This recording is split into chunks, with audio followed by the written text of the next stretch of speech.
Hey,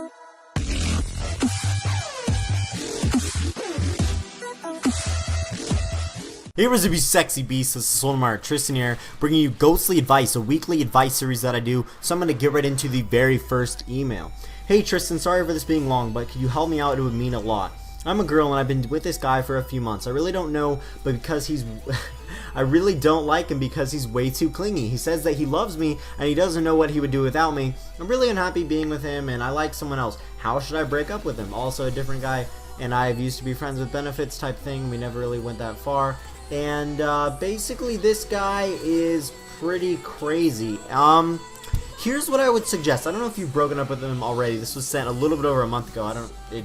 Yeah, I haven't done one of these in a while, and I've been getting an influx of emails, you guys. So I would honestly say let him down easy. Like, clingy guys are never someone you want to be with, and same with clingy girls, you know, but there's still, you know, they will still have to get over the initial breakup and they will still cope with it. And you never said he was suicidal or anything like that, so I don't think that's an issue. But even if it were, I don't think it'd be a serious issue, because most people would not just go through with that because someone broke up with them. So what you could do is you get him in a public place, just make sure he doesn't flip out, and you know, just sit down at a restaurant or something and start talking to him and just be straight up with him. Just be like, look, I'm sorry, this isn't really working out. We're just not meant for each other. Like all the cliches in the book, like, you know, it's not you, it's me. But no, not necessarily those, but just don't mention the fact that you think he's too clingy, because you don't want him to, you know, feel bad about that. You don't want him to feel, you know, like stuff like that. You don't want him to feel bad for, you know, liking you and portraying his emotions that way. So yeah, just honestly let him down easy. You know, he shouldn't be too angry with you, because it's not your fault, and you're the one who should decide who you want to be with, and don't let him being clingy force you to stay with him. So I'm going on to the second email. Basically, you guys, this guy was 15, and he's 15 now, and he hasn't seen his mom in a few years because they had a nasty divorce with his father. So, you know, he hasn't seen his mom in a few years, but he's only talked to her on the phone and stuff, which resulted in chaos and arguments and stuff that he doesn't want to think. So he's getting ready for his GCSEs, which is basically a test in Britain and the UK. So he doesn't really want to see his mom, because he basically sees his mom as stressful and just not a positive influence in his life at the moment. So, bro, here's what I would say to you. I would say that, you know, you don't have to see your mom. You can still keep slight contact with her as long as it doesn't get hostile. So you can just, you know, talk to her a little bit. Just don't let things get out of hand. And I don't think you need to see her. I mean, she's still your mom. She'll still always be your mom. But you said you live with your dad and things are happy and things are going well for you. So what you can do is you can just stay with your dad, not see your mom, not you know, live with her or whatever. But I mean, you can still talk to her, and if you really wanted to just catch up and have a friendly conversation, hopefully it'd be a friendly conversation, is you could just go talk to her over dinner sometime. It's not a date, but you know, just go like talk to her sometime. Just eat dinner with her and discuss things that have been on your mind lately, and what your thought process is, because it's not her fault. Well, kind of is her fault, but it's not your fault. That's the thing that matters. So yeah, just be honest with her. Just be like, look, I think I'm gonna stay with dad.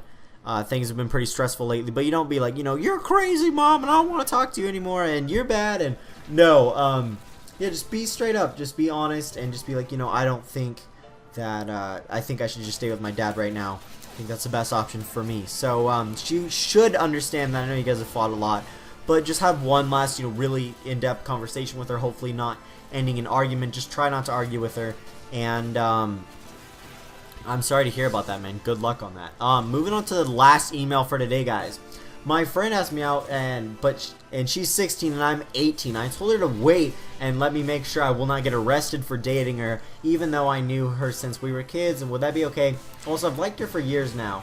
Thanks for your advice. So here's what I would say, bro. Basically, if you guys don't understand, in the United States, I'm pretty sure it's most other places as well, if you have even consensual sex with a minor and you are not a minor, so you're 18, she's 16, depends on the consent laws, age of consent laws in your state or state of origin. So in Oregon, it's 18. So I don't know, he might live in another place where it's 18 as well. So let's say he has sex with her, right? Consensual, everything's nice, everything's going well, but like her parents find out, or you know, they have a bad breakup and she gets mad at him. She can I press a I want to say lawsuit, but she can basically yeah, get him for statutory rape, and that is honestly what it's called by the government, and he would be put behind bars for several years for what the government considers raping a minor. And it's a pretty horrible thing. It's a very, very slippery slope, and I wouldn't trust it with anyone. I mean, I realize that you've liked her for so long,